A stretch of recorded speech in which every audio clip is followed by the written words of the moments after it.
Hello बच्चों, तो कैसे हैं आप सब। एक नया दिन, नया सवेरा और एक नया नया बॉम्ब गिरा है हमारे एजुकेशन सिस्टम में। ठीक है, तो कल या परसों की न्यूज़ है। ठीक है, क्या हुआ है एजुकेशन सिस्टम में, बहुत बड़ी चेंजेस हुई हैं। ओके, वो बहुत फ़ायदेमंद चेंजेस हैं। ठीक है, मैं तो जब अपने कॉलेज टाइम्स में हुआ करता था तो अपने फ्रेंड्स के साथ डिस्कस किया करता था कि यार फिनलैंड की एजुकेशन स्ट्रैटेजी देखो यार, जापान की एजुकेशन स्ट्रैटेजी देखो यार, उनके एजुकेशन स्ट्रैटेजी कितनी दूरगामी है, कितनी आगे की सोचते हैं वो। ठीक है, हमारे यहाँ ना बहुत मतलब नैरो माइंडेडनेस बहुत ज़्यादा थी इन्वॉल्व एजुकेशन सिस्टम के साथ, अटैचमेंट जो उसकी थी। ठीक है, जैसे हम लोग के एजुकेशन सिस्टम में ना शुरू से ही ना नंबर्स पे फोकस ज़्यादा होता है। ठीक है, रटो नंबर उठाओ, रटो नंबर उठाओ, 95%, 96%, 97%, मतलब इससे कम तो गाली हो जाता है। ठीक है, समाज इससे कम तो बर्दाश्त ही नहीं करता है। बहुत से बच्चों में नेगेटिव प्रेशर भी इसके कारण बिल्डअप हो जाता है। ठीक है, बहुत अच्छे परसेंटेज लाने के बाद भी सुसाइड कर लेते हैं वो। ठीक है, तो ये सब चीज़ें बहुत गलत हैं। ठीक है, बहुत नेगेटिव प्रभाव पड़ता है फ्यूचर जनरेशन्स को भी। ओके, तो बहुत ही अच्छा डिसीज़न लिया गया, मैं तो बोलूँगा ये गवर्नमेंट के द्वारा। ठीक है, ठीक है, होप नहीं थी, उम्मीद नहीं थी इससे कि इसे जल्दी तो आना चाहिए था, बहुत ही जल्दी आ जाना चाहिए था, लेकिन अभी तो उम्मीद नहीं थी मुझे कि इतनी जल्दी आ जाएगी। ठीक है, लेकिन बहुत अच्छा, थैंक्स टू मोदी गवर्नमेंट कि उन्होंने ये डिसीज़न लिया है। ठीक है, अब चेंजेस इंप्लीमेंट करने में कितना समय लगेगा वो देखने वाली बात है, लेकिन अगर ये चेंजेस इंप्लीमेंट हो गई तो एजुकेशन सिस्टम काफ़ी पुख्ता हो जाएगा हमारा। ठीक, देखिए, तो सबसे पहली चेंजेस हुई हैं स्कूल लेवल पे, मैं बात कर लेता हूँ। 10+2 जो मॉडल हुआ करता था उसे अब हटा दिया गया है। ठीक, अच्छा, क्या होता था हमारे 10+2 मॉडल में, 10 तक एक पैटर्न फ्लो फॉलो होता था और 11th-12th में फिर स्ट्रीम्स बढ़ जाती थी। ठीक है, अब वो स्ट्रीम्स का बांटना वो ख़त्म कर दिया गया है। ठीक है, वो जो एक वैल्यू हो जाती थी ना, अरे तुम साइंस लेके पढ़ रहे हो, उससे वीक वाले को कॉमर्स दिया जाता था, सबसे वीक वाले को आर्ट्स धरा दिया जाता था, फिर ह्यूमैनिटीज़ आ जाते थे, बहुत सारे कोर्सेज होते थे। तो ये बहुत ही मतलब गलत इम्पैक्ट देता था, मतलब कि साइंस को एक वैल्यू दे देना, उसके नीचे कॉमर्स को डाल देना, फिर उसके नीचे आर्ट्स को डाल देना, मतलब बाकी सब्जेक्ट्स को, बाकी स्ट्रीम्स को डिवैल्यू करने वाली बात हो गई। ठीक है, और डिवैल्यूड थी भी, आम लोगों में भी यही बातें होती हैं। ठीक है, अरे यार उसका बेटा तो मैथ्स में स्ट्रांग है नहीं, साइंस वाइंस तो पढ़ नहीं पाएगा, चलो उसे कॉमर्स दिला दो। अरे यार उससे तो सॉल्व ही नहीं होता कुछ भी, चलो उसे आर्ट्स दिला दो, रट के पास हो जाएगा। ये वैल्यू थी एजुकेशन की उनकी। ठीक है, तो उन स्ट्रीम्स की जो कंसेप्ट को ही हटा दिया गवर्नमेंट ने। ठीक है, ये बहुत ही सही काम किया है। ठीक है, अच्छा, अब स्टार्ट करते हैं हम बेसिक से। ठीक है, तो क्या मॉडल अब आ चुका है, अब जो मॉडल आ चुका है उसे हम बोल रहे हैं 5+3+3+4। जी हाँ बच्चों, अब इतनी सारी ब्रांचेस बन चुकी हैं। ठीक है, तो पहले 5 साल जो होगा ना, वो होगा, पहला 5 साल जो होगा वो प्ले स्कूल से लेकर 2 क्लास तक की जर्नी होगी। ओके, ठीक है, एनसीईआरटी को बोल दिया गया है इसका पैटर्न पूरा तैयार करने के लिए, इसका पूरा खाका चिट्ठा तैयार करने के लिए। ठीक है, प्ले स्कूल इन्वॉल्व होगा इसमें, एलकेजी, यूकेजी, 1 और 2 क्लास इन्वॉल्व होगा। ठीक है, तो इसे बोल रहे हैं प्री प्राइमरी स्टेज। ठीक है, प्री प्राइमरी स्टेज इसे बोला जा रहा है। ओके, अगला आ जा रहा है 3 साल का जो है, उसमें आ जाता है 3rd से लेकर 5th स्टैंडर्ड तक। ओके, यहाँ पर क्या होगा, यहाँ पे बच्चों को ना सब्जेक्ट्स की नॉलेज दी जाएगी, डिफरेंट लैंग्वेजेस की नॉलेज दी जाएगी। ठीक है, पहला 5 साल में फोकस रहेगा उनके बेसिक अंडरस्टैंडिंग को बढ़ाने का। ठीक है, अप्रोच बिल्डअप करने का। ठीक है, चीज़ों को आसपास जो भी देखना कैसे, समझना कैसे। ठीक है, नंबर्स पे ज़्यादा फोकस नहीं रहेगा। ठीक है, अच्छा, दूसरा जो स्टेज है उसमें 3 साल का है स्टेज। ठीक है, कहाँ से कहाँ तक, तीसरी क्लास से 5वीं क्लास तक, 3, 4 और 5। ठीक है, यहाँ पे क्या होगा, यहाँ पे सब्जेक्ट्स को आपको रूबरू कराया जाएगा, डिफरेंट सब्जेक्ट्स से। ठीक है, अच्छा, सबसे मेजर चेंजेस हुए हैं यहाँ से। ठीक है, from the very 6th class. ठीक है, 6 से लेकर आपके 8th क्लास तक, 6, 7 और 8। ठीक है, यहाँ पे बहुत बड़ी चेंजेस क्या होंगी ना, यहाँ पे अब आपकी ना इंटर्नशिप्स या वर्कशॉप्स लगेंगी। ठीक है, इंटर्नशिप्स होगी और आपको कोडिंग भी पढ़ाई जाएगी। ये बहुत ही बेनिफिट वाली चीज़ है। ठीक है, दोनों ही बहुत बड़ी प्रॉब्लम हो जाती है बच्चों के लिए। ठीक है, मतलब घरों में आप ये सुनते होंगे कि यार इसे तो नट बोल्ट टाइट करना नहीं आता है, इसे तो तार वार जोड़ना नहीं आता है। ठीक है, तो वो सब की ट्रेनिंग आपको दी जाएगी इंटर्नशिप्स में और भी बहुत सारी चीज़ें होंगी। ठीक है, बैगलेस ड्यूरेशंस रहेंगी। ठीक है, बैगलेस डेज चलेंगी जब भी आपके इंटर्नशिप्स या वर्कशॉप्स चलेंगे। ठीक है, उसके साथ साथ कोडिंग भी आपको इंक्लूड कर दिया गया है 6th क्लास से ही, ठीक है।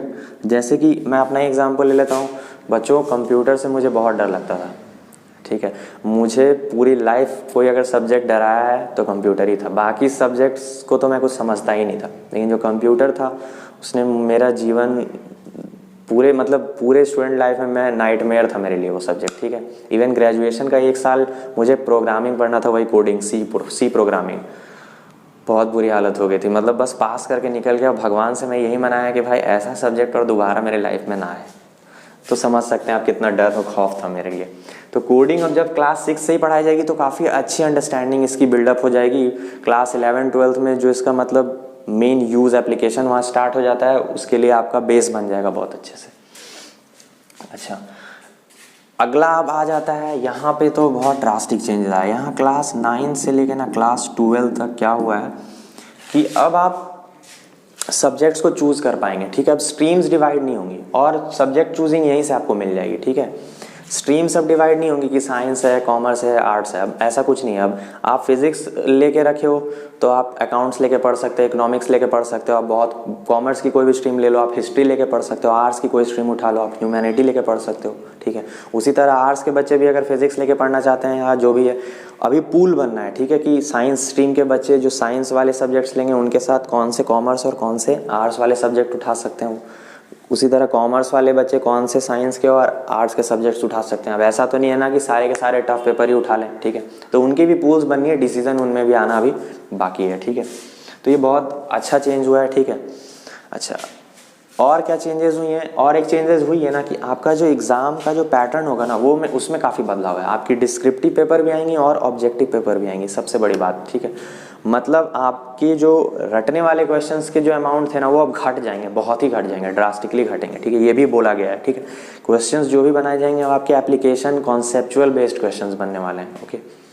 फोकस ही पूरा पढ़ाई का अब होने वाला है कि स्टूडेंट का मोराल बिल्डअप करना, ठीक है, स्टूडेंट का बिहेवियर बिल्डअप करना और स्टूडेंट की नॉलेज को बिल्डअप करना। अब एजुकेशन जो हमारे टाइम और हमारे पहले के टाइम्स में हुआ करता था ना कि नहीं रेस है भाई, हरा देना है भाई, पीट देना है किसी को भी, ठीक है, एकदम पीछे छोड़ देना है, वो वाली बात नहीं। एजुकेशन का मतलब हराना नहीं होता है किसी को, एजुकेशन का मतलब खुद की बेटरमेंट होती है, ठीक है। और फिर उससे समाज को क्या बेटरमेंट आप दे रहे हैं, तो ये शिक्षा प्रोवाइड कराने जाएंगे, ठीक है। अब कोई रेस वेस वाला कंसेप्ट नहीं आने वाला है, क्योंकि अब एग्ज़ाम का जो प्रेशर है वो भी खत्म कर दिया जाएगा, ठीक है। बोर्ड एग्जाम का जो प्रेशर है, क्यों? क्योंकि अब सेमेस्टर वाइज क्लासेस चलेंगी, सेमेस्टर वाइज आपके रिजल्ट्स आएंगे और उन 2 सेमेस्टर्स के रिजल्ट्स को कंबाइन करके पूरा साल का रिजल्ट दिया जाएगा। और एक बेटर चीज़ क्या होगी ना, आपको अब एक्स्ट्रा करिकुलर, ठीक है, आपकी जो एक्स्ट्रा करिकुलर एक्टिविटीज़ हैं इंक्लूडेड एज योर सब्जेक्ट्स, अब इनको भी सब्जेक्ट्स बना दिया गया है। कितनी अच्छी बात है, इनके भी मार्क्स जुड़ेंगे। मतलब अब एक स्टूडेंट का ना पूरा 360 डिग्री होलिस्टिक स्टडी से रिजल्ट बनने वाला है। कितनी अच्छी स्कीम लाई है गवर्नमेंट में, आप सोच नहीं सकते। अब इम्प्लीमेंट होने में कितना टाइम लगे ये देखने वाली बात है, 3-4 साल तो लग ही जाएंगे, ठीक है। क्योंकि अब आगे के जो जनरेशन्स आ गए हैं इधर 9, 10, 11, 12 में, उनको तो पास आउट कराना है ना, जैसे जिस अप्रोच से वो चल रहे थे। कैसे मैनेज होगा ये तो आने वाली बात है, कुछ दिनों में क्लियर होगी, ठीक है। तो जो भी है, सबसे बड़ी बात ये है मेरे लिए ना कि एक जो पढ़ाकू बच्चा के हिसाब से जो मेरिट बनता था ना वो बात नहीं रह जाएगी। अब मार्क्स उसके भी उठेंगे जो स्पोर्ट्स में अच्छा है, जो डिबेट में अच्छा है, जो पेंटिंग में अच्छा है, जो सिंगिंग, मतलब कि जिसकी हॉबी जिस चीज़ में है ना उसके मार्क्स उसमें वो टॉपर होगा। सीधा बात है, जिसकी जिसमें हॉबी है उसमें वो टॉपर होने वाला है और रिजल्ट कुल मिलजुल के एवरेज बन जाएगा। मेरे लिए तो ये बहुत बड़ी बात है, बहुत अच्छी चीज़ लाई है मोदी गवर्नमेंट, ठीक है। वो जो रट के 90% 95% वाले बच्चे स्कोर कर लेते थे और उनमें बाकी का क्लास कुछ होता ही नहीं था, ठीक है, उनमें और कोई कैटेगरी और कोई उनमें ट्रेट होता ही नहीं था। अब सारे ट्रेट्स को इनसर्कल कर कर आपका रिजल्ट बनेगा 360 डिग्री, ठीक है, 360 डिग्री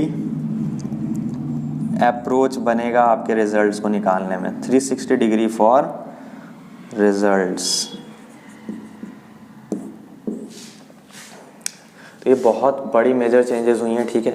आपके ये भी सब्जेक्ट्स लग गए हैं, बताइए आप और क्या, मतलब और कितनी खुशी दी जाए आप लोगों को, ठीक है। अब ग्रेजुएशन लेवल पर अगर हम बात कर लें तो ग्रेजुएशन लेवल पे भी बहुत चेंजेस हुई हैं। पहली चेंज ये सबसे बड़ी है कि मतलब मल्टी एग्जिट और मल्टी एंट्री प्लान बना दिया गया है, ठीक है। मतलब कि आप फर्स्ट ईयर में कॉलेज छोड़ते हैं तो आपको कुछ क्रेडिट्स दे दी जाएंगी, वो क्रेडिट्स सेव रहेंगे इन्फॉर्मेशन गवर्नमेंट के पास। आप कभी भी अगर आते हैं सेकेंड ईयर में एडमिशन ले ले किसी भी कॉलेज में, तो आपका फर्स्ट ईयर दोबारा रिपीट आपको नहीं करना पड़ेगा। अभी तक ये सिस्टम नहीं होती थी, अगर फर्स्ट ईयर में आप बाहर गए, आप खत्म हो गया आपका ग्रेजुएशन, आप फिर से आइए फिर से ज्वाइन करिए। अब ये सिस्टम नहीं है, फर्स्ट ईयर आपका बर्बाद नहीं जाना है। उसी तरह फर्स्ट ईयर के बाद आपको क्रेडिट्स मिलेंगी, सेकेंड ईयर के बाद आपको डिप्लोमा डिग्री मिलेगी, थर्ड ईयर के बाद आपको एक डिग्री, सिंपल डिग्री मिल जाएगी। जैसे मान लीजिए बहुतों को क्या है ना कि अब यार पढ़ाई छोड़ के तैयारी करना है, नौकरी करना है हमें, उन्हें आगे पढ़ना नहीं है, तो थर्ड ईयर तक की डिग्री उनकी बनेगी, 3 साल की डिग्री उनकी दे दी जाएगी, ठीक है। जिन्हें आगे परस्यू करना है अपना पढ़ाई, हायर स्टडीज़ करनी है, रिसर्च वर्क में जाना है, उन्हें फिर 4 साल की डिग्री मिलेगी। तो जो चौथा साल होगा उनके लिए रिसर्च ओरिएंटेड होगा, रिसर्च बेस्ड होगा, ठीक है। तो बहुत ही अच्छी स्कीम लग रही है मुझे, तो ये बहुत ज़रूरी थी आनी, ठीक है, क्योंकि बहुत से बच्चे ऐसे थे जो पैसे के अभाव में क्या होता था, पढ़ाई छूट जाता था उनका। तो अब किसी भी साल, कितना भी साल वो पढ़े हों और बाकी साल अगर ना पढ़ पाए हों, तो वो कभी भी आकर अब ज्वाइन कर सकेंगे, ठीक है। तो ये बहुत अच्छी बात हुई है, ठीक है। और एक सबसे बड़ी बात क्या है कि जो भी प्राइवेट इंस्टीट्यूट्स होते थे ना, उनके बहुत सारे रेगुलेटरी बॉडीज़ होते थे, जैसे अब यूजीसी होती थी, AICTE होती थी और भी बहुत सारी होती हैं, सबको कंबाइन करके एक सिंगल एजुकेशन अथॉरिटी बना दी गई है, ठीक है। तो मतलब बहुत सारे पेज लफड़े जो होते थे वो हटा दिया गवर्नमेंट ने, ठीक है। और एक बात क्या होती है कि पैसों का खेल हो जाता है, ठीक है। जो प्राइवेट इंस्टीट्यूट्स हैं ना, वो मनमानी फ़ीस वसूलते हैं, अब वो फीस नहीं वसूल पाएंगे, अब उनमें कैपिंग लगेगी, ठीक है। अब एक जैसे GST हो गया है ना कि जब हर जगह रेट फिक्स हो गया है, अब उसी तरह यूनिवर्सिटीज़ हैं, कॉलेजेस हैं, डिफरेंट कॉलेजेस हैं, उनकी फ़ीस भी फिक्स की जाएगी, कैपिंग लगाई जाएगी उनमें, ठीक है। मनमाने फ़ीस वो हर चीज़ के नहीं वसूल पाएंगे। तो बहुत ही मेजर चेंजेस हुए हैं, ये बहुत ज़रूरी थी एजुकेशन सिस्टम में होनी। मुझे तो बिल्कुल उम्मीद नहीं थी इतनी जल्दी ये गवर्नमेंट डिसीजन ले लेगी, ठीक है। मैं तो हर महीने एक आध बार ये बात उठी जाता था कि एजुकेशन सिस्टम कब दुरुस्त होगी, कब होगी। लो अब कर दी उन्होंने, ठीक है। तो अगले सेशन से हम लोग ने इसका इफेक्ट देखने लग जाएंगे, ठीक है। तो देखते हैं आगे क्या होता है, ठीक है। तब तक के लिए इंतज़ार करते हैं, और भी बहुत सारी बातें खुल के आएंगी, ठीक है। ये तो बहुत ब्रीफ में मैंने बताया, बहुत सारी बातें और डिटेल में आने वाली बाकी हैं, ठीक।